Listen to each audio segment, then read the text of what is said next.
Welcome to another edition of Around the Table with Stacy Smith. We are now a little more than a month away from the Pennsylvania primary. It is a primary that will decide the candidates for each party for governor, lieutenant governor, Congress, and the United States Senate. There is a lot at stake. And as we edge closer to the primary, some of the races are beginning to heat up, as Pennsylvanians are also facing inflation levels not seen in decades, and war in Ukraine, and also the threat of yet another COVID outbreak is being talked about as well.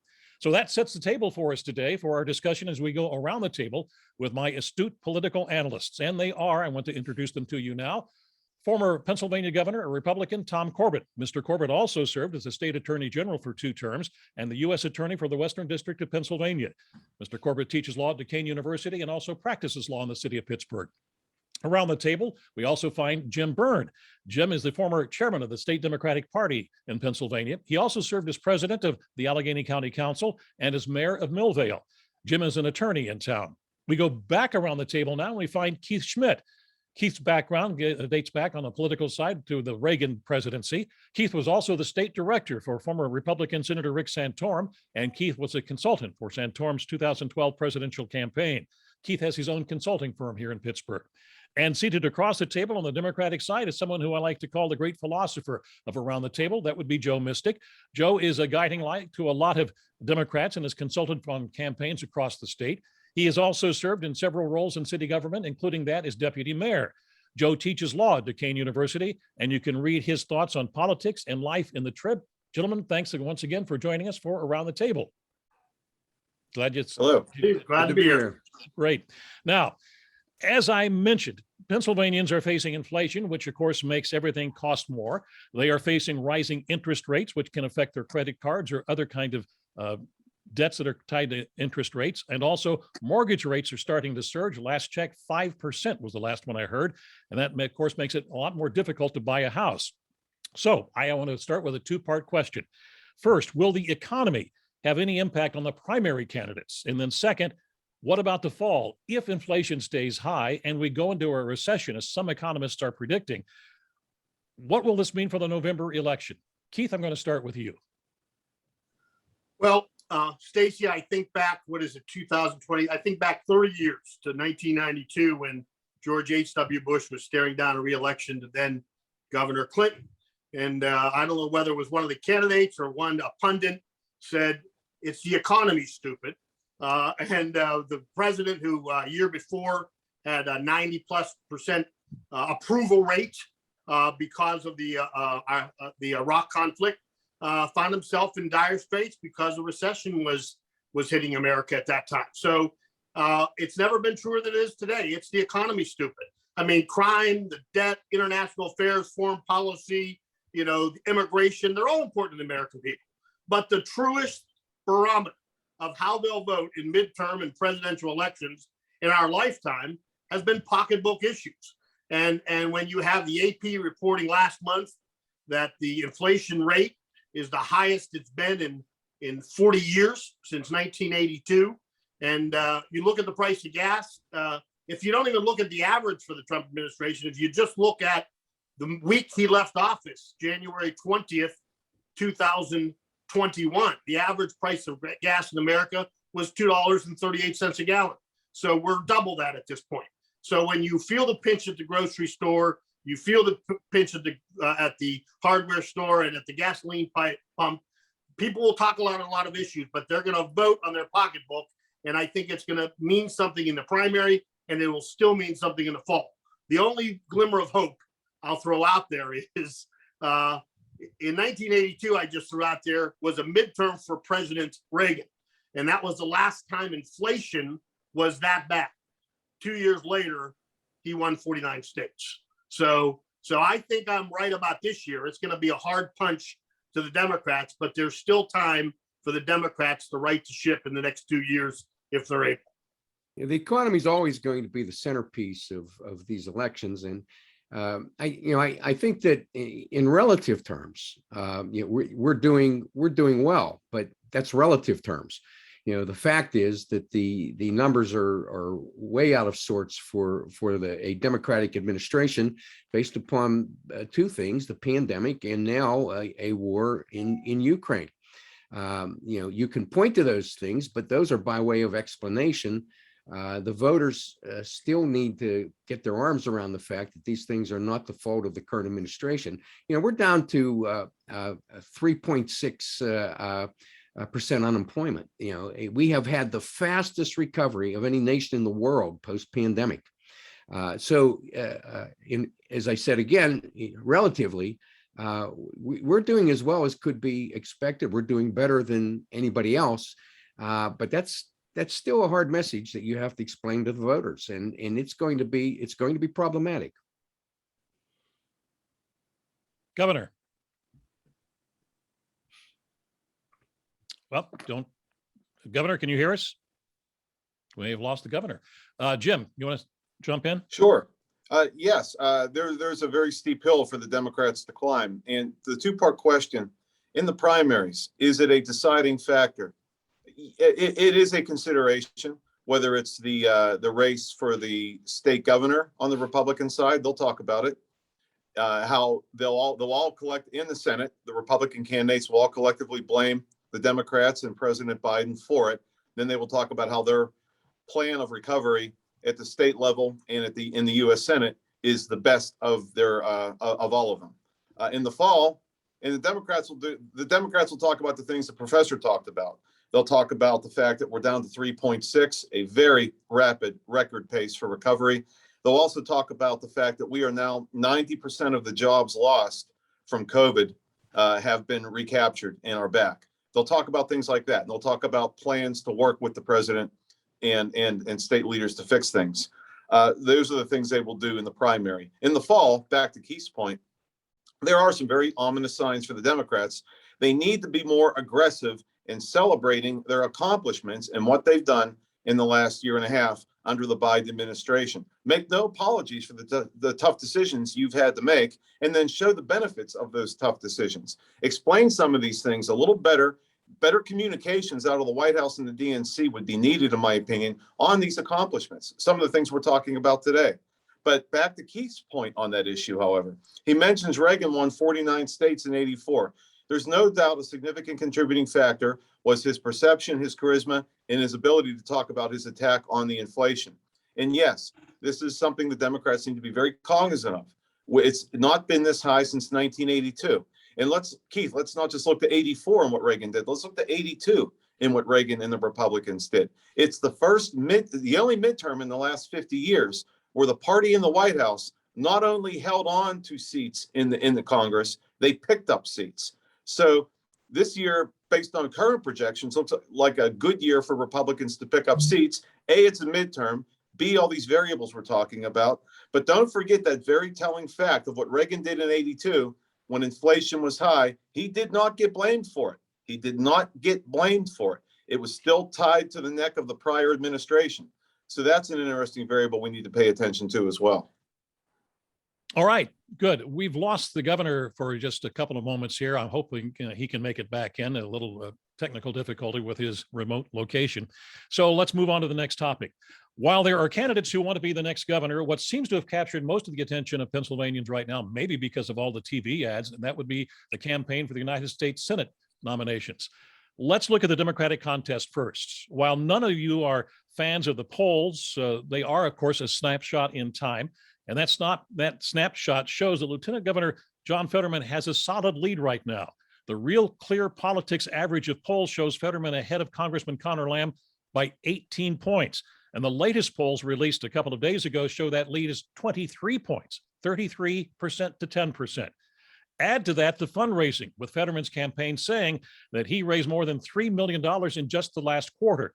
So, Jim, I'm going to go back to you. As a former head of the state Democratic Party in Pennsylvania, how do you view this? Does this basically mean that Fetterman has a nomination now? He absolutely, positively, in no uncertain terms, does not have the nomination. It's a long way to go. And let's think about the significance of that anemic 33%. If you assume that it's accurate, let's give it the benefit of the doubt that it's 33 or a few points to or up or down from that. That's a pathetic number. 33%. Mr. Fetterman has millions of dollars. He's ahead of the curve on the fundraising against his opponents.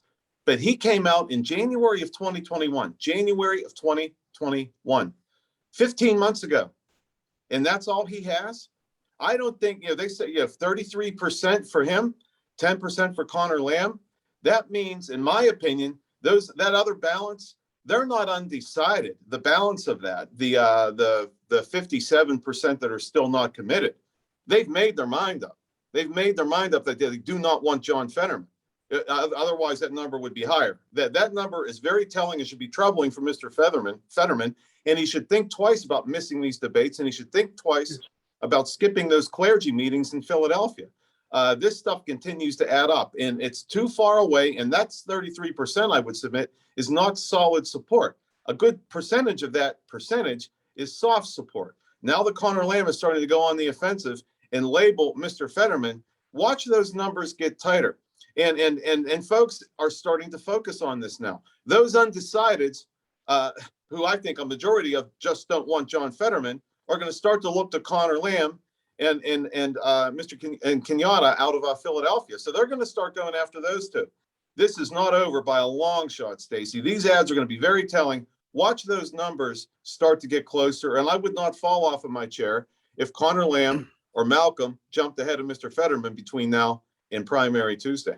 Stacy, normally I let a Republican jump in here, but I'm watching my friends Keith Schmidt and Tom Corbett, and they're smiling like Cheshire cats because I think they're both big supporters of John Fetterman in this race. Democrats are worried that if Fetterman's the nominee, we're going to lose the United States Senate. We'll certainly lose the senator's seat in Pennsylvania. He's just too far to the left for the average Pennsylvanian voter. I also think that in a different age, when we still had political reporters that did some digging, I'm not sure that his claims of great success in the borough of Braddock would stand up. He has an ad in which he's touting himself as being somewhat the savior of Braddock. I'm from Braddock, born in Braddock, did my early growing up there. My family's all from Braddock.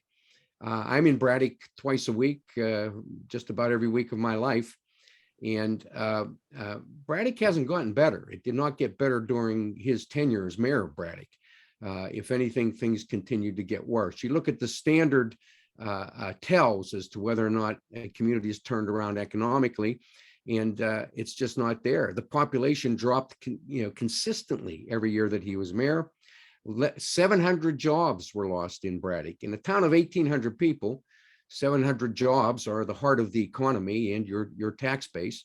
And those jobs were lost during his time as mayor. So, a little more scrutiny on that record would certainly shoot down this campaign he's engaged in which he's saying he's qualified to be a United States senator because he led this town of now 1,800 people to revitalization. It's just not true.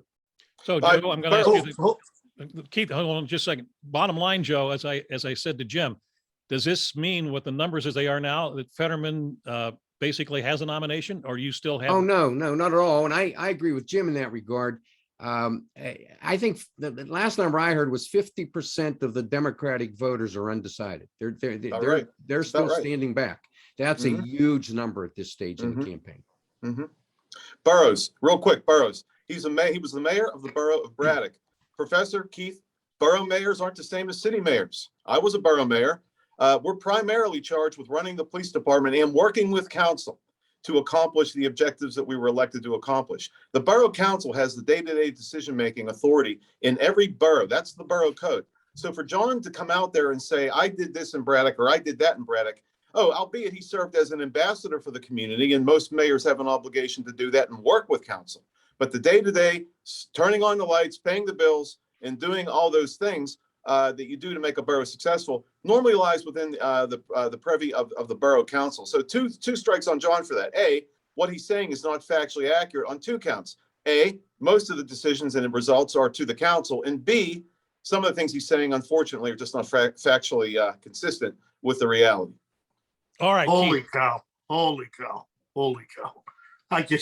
I'm amazed. I didn't realize how worried the Democratic Party was about nominating the sitting lieutenant governor for the United States Senate. But two of the most respected Democratic pundits have spun it in every which way to Thursday, hoping that we might get a different outcome next month. But God bless you. I mean, it's going to be rough because 33% isn't a big number, but it's a three-way race, gentlemen.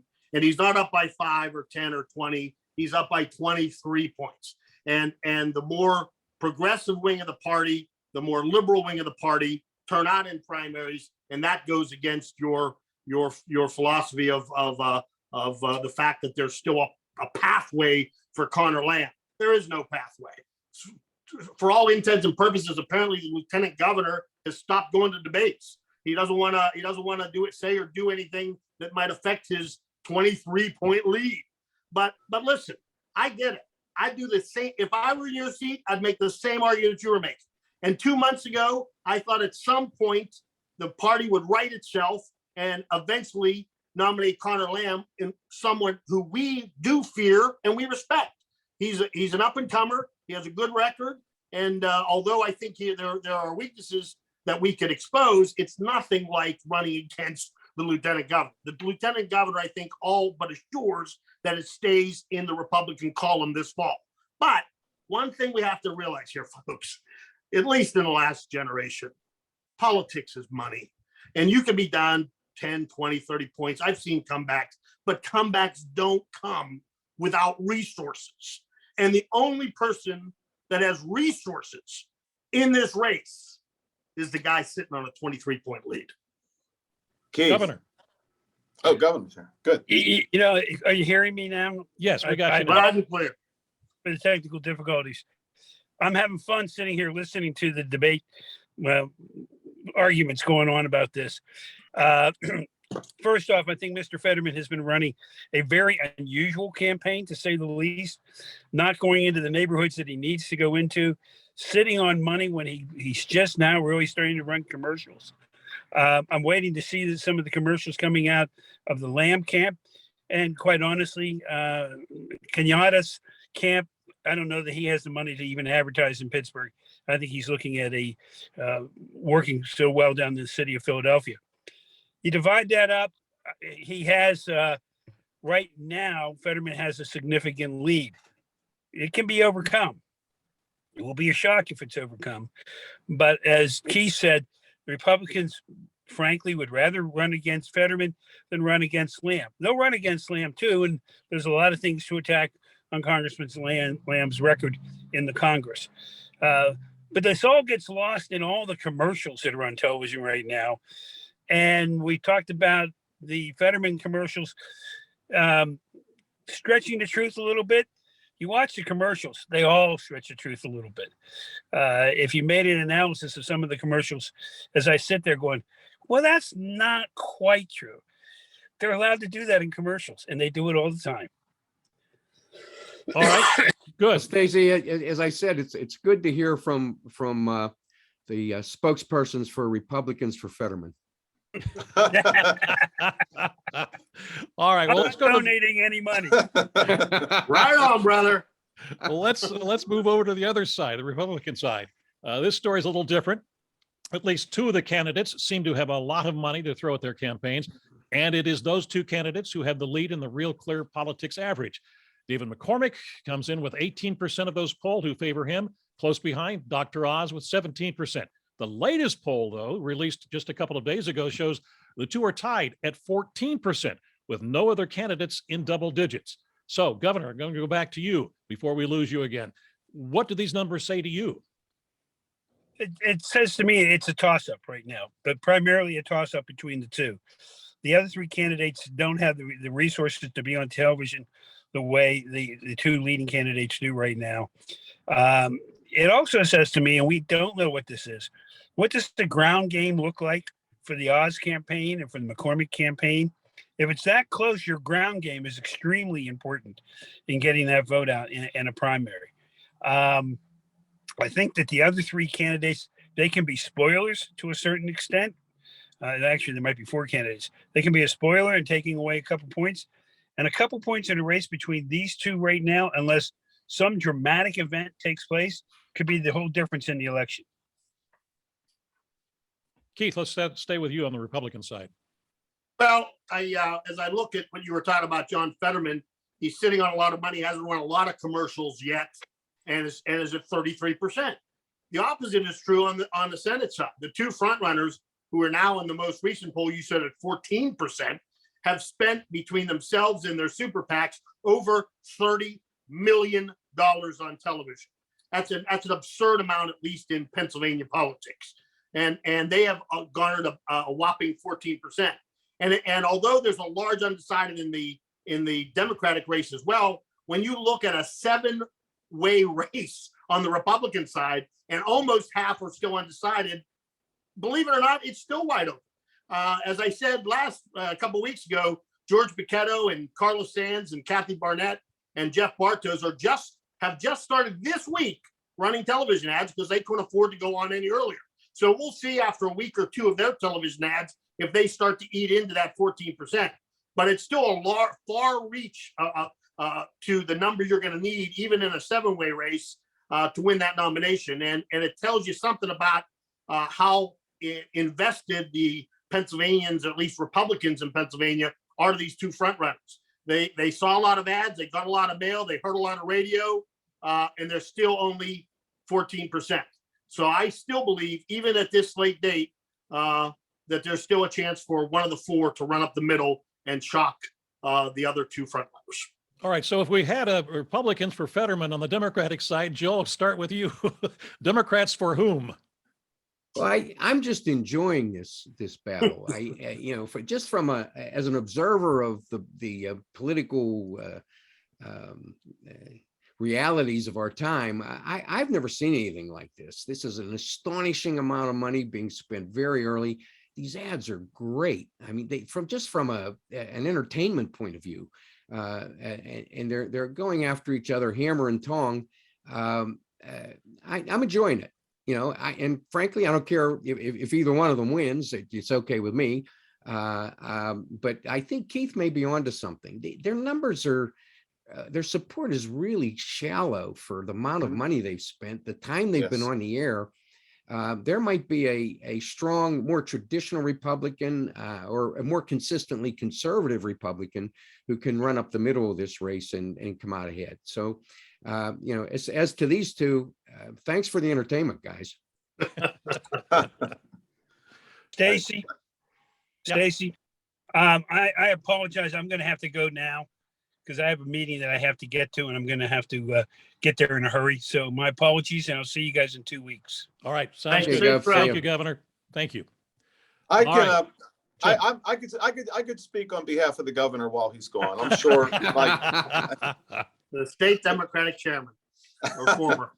I noticed the comparison or the analogy we can make between the support on the U.S. Senate race for the Democrats and for the Republicans. The support that the front runners have, by all accounts, is not solid. It's not soft, and it's soft. It's not locked in, and there's still a lot of undecideds out there, which speaks to Keith's narrative that someone on the Republican side that is not a front runner right now could find their way through there. And you mentioned ground game. What kind of ground game does McCormick or Oz have? I haven't seen much or heard much about anything from either. Someone gets lean, mean, and puts a little team together, they could find the path here. And I think the same can be said for Malcolm, and I think the same thing could be said for Connor Lamb. It's interesting, Stacy, that next month being the primary, and the governor and I are unwilling to be excited about Oz or McCormick, and my Democratic counterparts here are not excited about the lieutenant governor. So the people leading in both races, both of us or all four of us are kind of, hopefully somebody else will win the nomination. That's an interesting position to be in with this money spent, this much money spent this close to the election. Well, can we extrapolate that to say that's maybe how the majority of the people in both parties feel about the people who are running right now? Absolutely. The numbers, again, I'm not a big fan of the polls. There's variables, but look, assuming they're somewhere on the dartboard, I think it speaks volumes. I think what you're hearing from the Republicans and Democrats on your panel today and in other programs that we've taped, I think is reflective of the general temperament of the electorate statewide. Absolutely. Keith had said a few weeks ago around the table and that he thought the nature and the frequency of these attack ads that these guys are both engaged in might at the end of the day turn the voters off to both of them. And when you look at these shallow polling numbers, to the extent that we can put any value on these polls, he may be right. I mean, it just, they're not catching on, and maybe they're in fact headed in the other direction with voters. Well, As I said before, I'll say again, this fall, I wouldn't be surprised if either the lieutenant governor or Connor Lamb rerun those ads and tag them Republicans for Connor Lamb or Republicans for the lieutenant governor, because there were some hard hitting primary attacks. They're doing all the negative research for us. Yeah, it's bad. It's that 11th commandment that Ronald Reagan talked about. Thou shalt not steal kill of a fellow Republican, and it's going to bite him in the tail. Anything that you say or do in the primary shall be used against you by your opponent in the fall. That was the state Democratic Party rule. Sound like a lawyer. Gentlemen, we only have about 2.5 minutes or so to go here, so I don't want to try to get into another topic. So let's stay here just for a second. Each of you have advised candidates. And so at this point, Keith, on the Republican side, what would you tell a candidate to try to find that middle path? You're not working for either McCormick or Oz. What's the middle path for somebody? Well, I would suggest that what isn't happening in 2022, like it used to happen in the good old days, is a grassroots campaign. Somebody, because nobody has a real advantage here, somebody is going to figure out, if you organize at the county level, if you have poll workers on election day, if you do lit drops, if you have teams out there pounding doors and talking to people, putting up yard signs, putting up billboards, do some of the old-fashioned things to get your name out there. Glad hand, get to the events, make sure you're well represented, do the things that seemingly nobody does anymore. Everybody just wants to buy it. And they put everything on television, and television is going to be so diluted because of the sheer number of candidates, that I think the person that adds in that flavor of old-fashioned electioneering could surprise the electorate on May 17th. You guys have raised a good point. I want to get to both Jim and Joe on this also, because one of you brought it up, and that's the ground campaign. In my neighborhood, at least in this area, in the area in which I live in the city of Pittsburgh metropolitan area, there are no yard signs for anybody right now. Not yet. They're coming. We'll see them soon. They'll pop up like spring daffodils within another couple of weeks. They'll be all over the place. But to the point of the ground game, Keith, absolutely. These ads are 40,000 feet. You got to get down into the trench warfare, political trench warfare. You win every time. The better ground game wins, period. End of discussion. And I'll tell you, in my opinion, my 2 cents on the Democratic side for Senate, keep an eye on Malcolm in that regard. Connor Lamb has establishment support, but there's not as good a ground game for Connor Lamb as there is for Malcolm. He may not be on TV out here. And again, what effect is that having? But he is networked, Facebook, social media, Twitter, you name it. He has it, and he has a lot of support in the progressive wing of our party. And we've seen here in Allegheny County what happens when the progressives come out here and go door to door. The judges' races on common pleas, the House seats, the Senate seats, they are winning despite establishment support against them. They're winning because their ground game is better. Malcolm has that. So keep an eye on him as these numbers start to close. His ground game, I think, is superior to Mr. Lamb's and Mr. Fetterman's combined. All right, Joe, you got about 45 seconds to wrap it up. Yeah, I think the ground game is always important, perhaps more so these days than in more recent years.